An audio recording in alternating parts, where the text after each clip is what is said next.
Who dey go? Onye na-aga. Who dey talk o? Onye na-ekwu. Ifugo maazị Ifeanya n'okwu na-eje.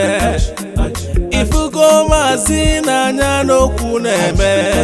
Ifofu n'okwu Maazị yo. Maazị welu nwayọ n'okwu ga-etinye gị na trouble Information Minister onye okwu n'ụka n'oge ekwulile